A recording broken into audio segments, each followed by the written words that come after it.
Bom, falamos dos anos 90, um pedaço dele muito marcante. Mas os anos 2000, quando os anos 2000 entra, né, nesse pedaço da história?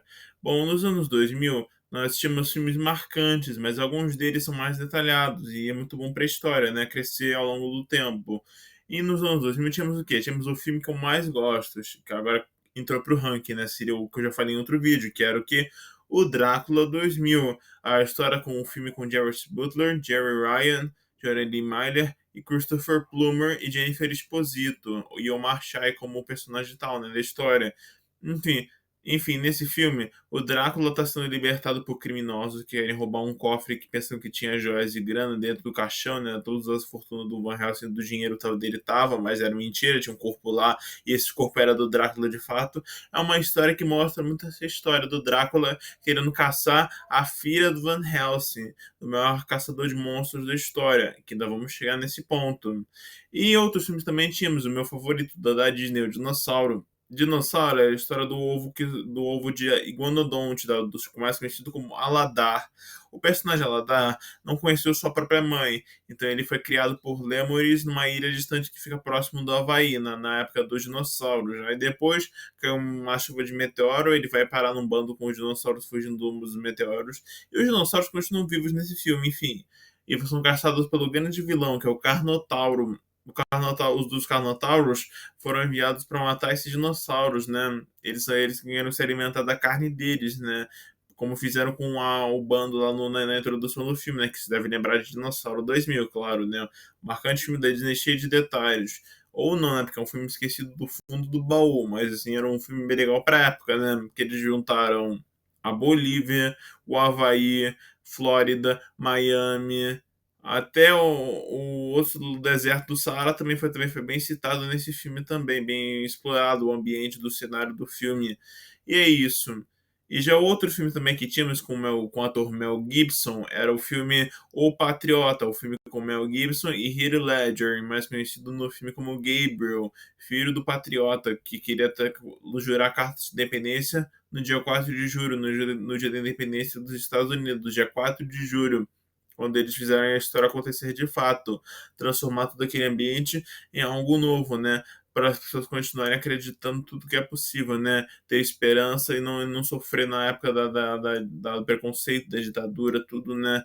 Até mesmo antes da história acontecer de fato. E o filme entrega tudo isso pra gente, né? O Patriota com o Mel Gibson e Heath Ledger, aquelas cenas de luta, campos de batalha. Já em 2004, nós tínhamos muitos filmes crescendo na economia do mercado, como na listagem seria o Espanta-Tubarões, Homem-Aranha 2, Scooby-Doo 2, Monstros à Solta, também já tinha seu próprio filme com James Gunn com segunda continuação, Shrek 2 também estava crescendo na economia da DreamWorks, O Filho de Chuck, Van Helsing, O Caçador de Monstros, Quero Ficar com Polly na parte de comédia, O Show de Vizinha também estava na época também, e muitos outros filmes também crescendo, e muitos outros filmes crescendo na economia do mercado, né?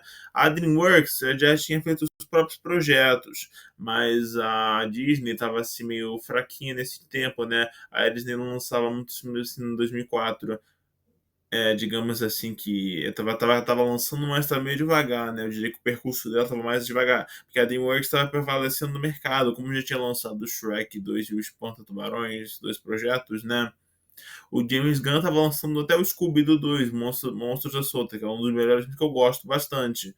Já também o Homem-Aranha 2, que é o famoso Homem-Aranha que contra a luta com o Dr. Octopus no metrô, no trem, né? No trem de Nova York.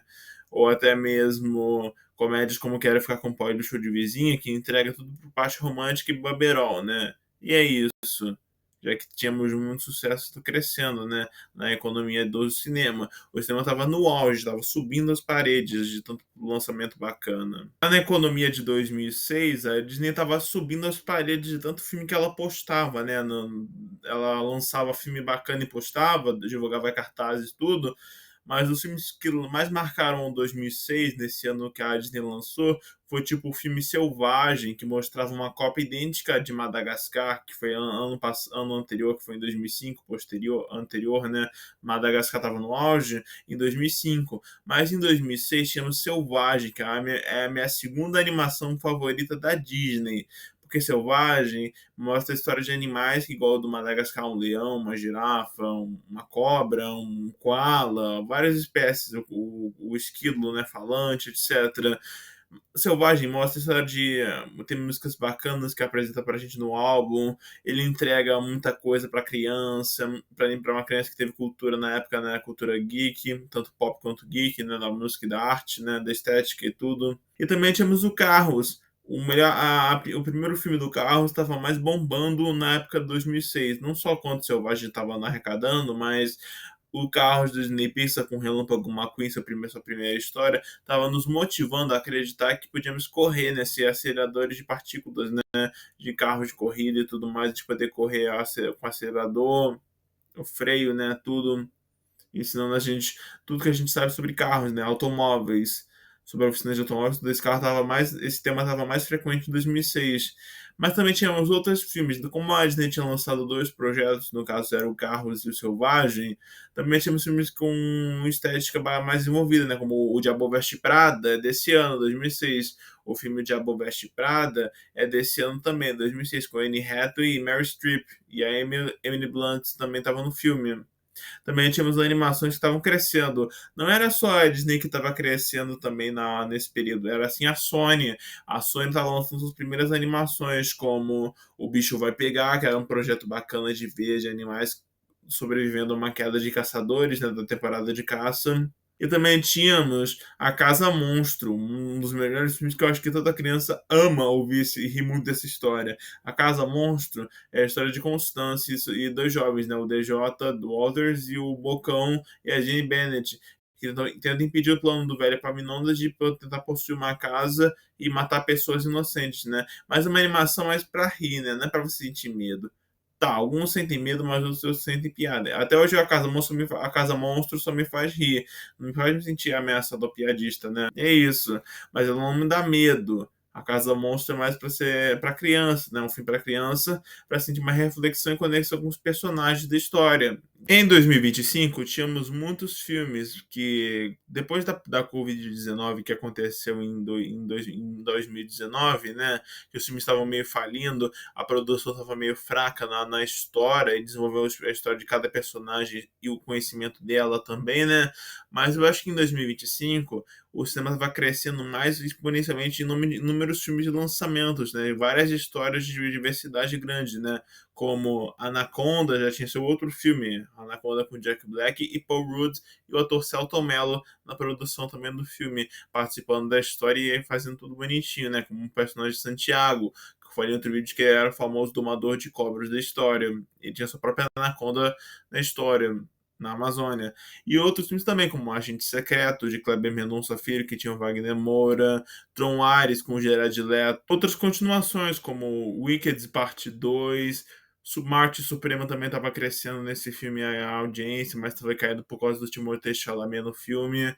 Superman, do James Gunn. Hamlet, a história de Hamlet que não tem fim, né? Aquele filme bacana que eu vi também no cinema. Frankenstein também estava crescendo. Drácula, uma história de amor eterno, também estava crescendo o terror nesse ambiente. Pecadores, que até ganhou o Oscar nesse ano 2025. Avatar 3, Fogo e Cinzas, né, do James Cameron. E muitos outros filmes também, como Primata, Megan 2.0 e muitos outros filmes. O terror estava crescendo, o terror estava no auge das produções de filmes e em cada catálogo do cinema se via muito filme de terror e história de desenvolvimento, né? E é isso. A parte de terror, estávamos falando sobre outros filmes que vão marcar o cinema também, né? Como o Telefone Preto 2 já tinha uma outra continuação, Jurassic World, o recomeço dos dinossauros em uma outra ilha fora da Costa Rica, que ficava numa ilha distante, bem a quilômetros de distância do oceano, tal coisa, né? Que tinha dinossauros nessa ilha. Jurassic World, o recomeço mostrava muita história de um novo parque com criaturas geneticamente modificadas, né? Os dinossauros. E também tínhamos filmes com continuações, como Treinar o Seu Dragão, já tinha seu próprio live action com o elenco e equipe Como Treinar o Seu Dragão, e outros filmes marcantes da época também, né? E a Disney também estava crescendo no mercado. Não crescendo, mas ela estava caindo a queda, porque os dois projetos que a Disney lançou nesse mesmo ano foram o quê? O live action de Branca de Neve já estava lançado em 2025 E o filme Lilo e Stitch em live action, que foi até melhor que o Branca de Neve, pegou mais audiência do que o próprio Branca de Neve, Lilo e Stitch. Só que mudaram um pouquinho a história, porque o live action não é muito fiel à história, né? Como Nosso Dragão era fiel, mas a Branca de Neve e Lilo e Stitch não entregava muita coisa pro público, só um pouquinho, né? Só uma parte dele. Enquanto a Marvel estava lançando os três projetos nesse mesmo ano de 2025. No ano passado, a Marvel tinha lançado o filme Capitão América, Admirável Mundo Novo, que mostrava pela primeira vez um Hulk vermelho, né, lutando contra o Capitão América do Sam Wilson, o Falcão que recebe o escudo do Capitão América, Steven Rogers, né? Também recebia o Samuel Stearns, que é o vilão principal da trama, é o Samuel Stearns, que aumentou os níveis de força do presidente Thanos Ross, né, que virou Hulk vermelho. E nesse filme temos a participação do elenco com Anthony Mike, Sebastian Stan e Dani Ramirez e o Harrison Ford como Hulk Vermelho e o Tim Blake Nelson retornando como o Samuel Stearns, o famoso líder, né, vilão do Hulk, do universo do Hulk, do cinematográfico do Bruce Banner, né? E é isso. Também, como a Marvel já tinha lançado Capitão América 4, Admirável Mundo Novo, também tínhamos os Thunderbolts. Os Thunderbolts, que é uma equipe de supervilões que tenta salvar o mundo de uma ameaça, né? Eles são como se fosse o Esquadrão Suicida da Marvel, né? Os Thunderbolts. O grupo é composto no filme, por o Sentinela, a treinadora, o Guardião Vermelho e Helena Belova, que é a nova Viúva Negra da história, o John Walker, que é o agente americano, a Fantasma, Eva e o Soldado Invernal, o Buck Barnes, Sargento James Buchanan Barnes, o Soldado Invernal da Hydra, se torna membro dos Thunderbolts nesse filme também. E é isso. E no filme eles tentam lutar contra o Sentinela, né? Que é a famosa ameaça do projeto Sentinela, né? Do programa do projeto Sentinela do governo criado pela Valentina, né? Dando os poderes e aprimorando os poderes dele também, né? De super força, mais forte que todos os Vingadores juntos, né? E é isso.